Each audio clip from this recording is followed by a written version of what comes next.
untuk bagaimana dicermati dulu, kemudian bagaimana kemudian bisa menjadi evaluasi dan perbaikan ke depan. Tapi prinsipnya kami apresiasi atas aplikasi ini, Pak. Nah, kemudian selanjutnya, Pak, yang pertama adalah utang liabilitas PLN ini hari ini bahkan dalam 2 tahun saya catat sudah naik 79 triliun. Kami minta konfirmasinya itu betul atau tidak, Mbak. Kalau kita lihat hari ini liabilitas atau utangnya sudah mencapai 734 triliun, Pak. Nanti kami minta tanggapan dari Bapak itu betul tidak? Nah, maka saya dapat data ini karena izin saya ini juga di Komisi 6 ini kan mitranya banyak.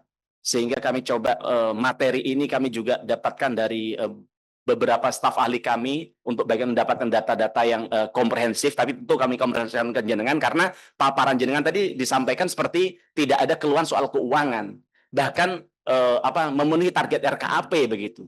Tapi kok satu sisi anomali dengan data yang kami temukan yaitu liabilitasnya atau utangnya sudah 734 triliun.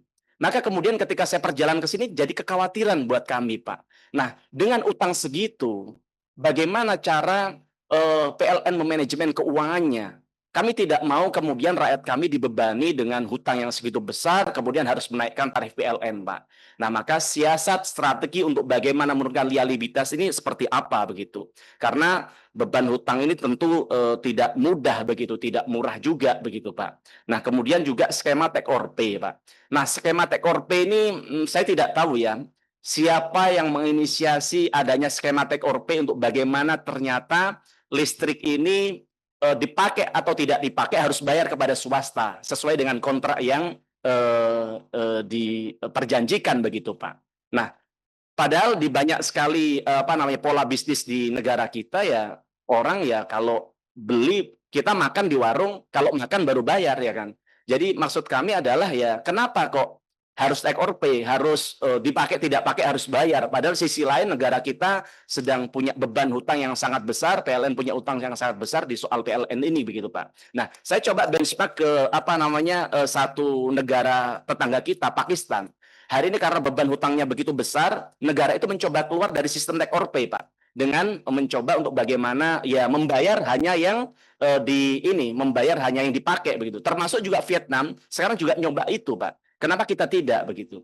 Nah, sebenarnya IPP ini punya siapa sih? Kok enak ya swasta ini menyewakan menjual listriknya ke PLN dan dijamin dibayar 100% oleh PLN begitu. Nah, maka harapan kami pengen ini bisa dievaluasi agar kemudian tidak menjadi beban yang keberlanjutan bagi PLN.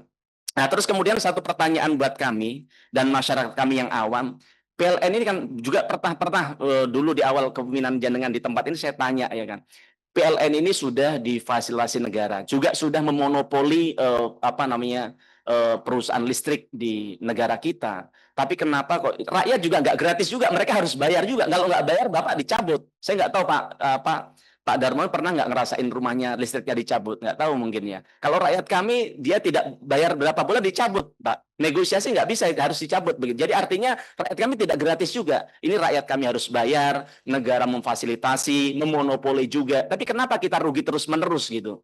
Nah, ini yang menjadi pertanyaan yang harapan kami perlu ada jawaban dari Pak Dirut agar ke depan Bapak ketika selesai dari PLN ini tidak menjadi beban moral bagi Bapak begitu. Nah, kemudian soal masalah SPKLU. Bagaimana kemudian banyak sekali orang yang mengisi di SPKLU itu tiba-tiba tarifnya melonjak, Pak. Itu tahu ya jenengan yang satu yang viral itu ya. Itu dari 400.000 tiba-tiba 3 juta begitu, Pak. Wah, itu kenapa itu bisa terjadi? Nah, harapan kami ini bisa segera ditangani agar kemudian rakyat kami bisa mengisi di SPKLU dengan tenang, Pak. Nah, kemudian soal tadi RUPTL, Pak.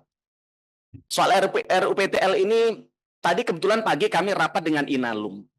Nah, Inalum ini sedang membuat smelter baru di Marawa dan juga di Kuala Tanjung yang total kebutuhan listriknya adalah 1.300 megawatt. Ini tentu kebutuhan yang tidak sedikit, Pak. Ini bisa menghidupi kalau rakyat bisa puluhan ribu rumah yang bisa teraliri listrik dengan listrik ini begitu.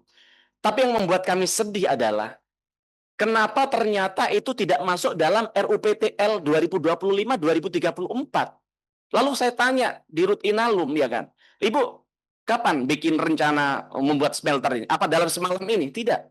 Ternyata sudah 5 tahun dia punya rencana mau bikin smelter.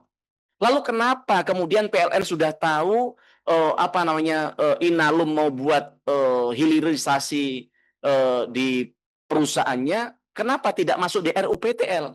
Bapak tadi sampaikan bahwa Presiden, Bapak udah tahu loh pernyataan Presiden kita harus daulat energi, kita harus daulat dari banyak hal begitu. Artinya apa? Hilirisasi adalah sebuah keniscayaan. Bagaimana kita bisa berdaulat energi, bagaimana kita bisa berdaulat di ekonomi kalau kita tidak punya hilirisasi di industri kita begitu. Tapi kenyataannya tidak ada dukungan dari PLN untuk bagaimana mendorong industri kita untuk tumbuh.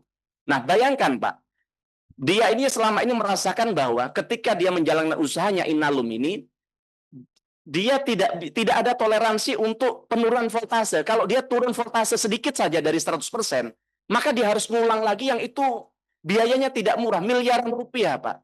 Sehingga kemudian ketika tidak efisien, dia tidak bisa bersaing seperti Bapak tahu Krakatau Steel, bagaimana hari ini importasi produk dari China, kalau dulu hanya bahan baku, sekarang sudah dalam bentuk konstruksi, Pak. Jadi rakyat kita sekarang pembangunan di dalam negeri hanya jadi penonton. Di dalam negeri mereka hanya tinggal dirangkai kayak Lego begitu saja, Pak. Nah, ini jangan sampai kemudian terjadi di Inalum yang hari ini masih berdaya. Nah, dan jangan sampai itu terjadi karena keteledoran PLN tidak mampu untuk bagaimana menghadirkan energi yang apa namanya yang cukup bagi mereka.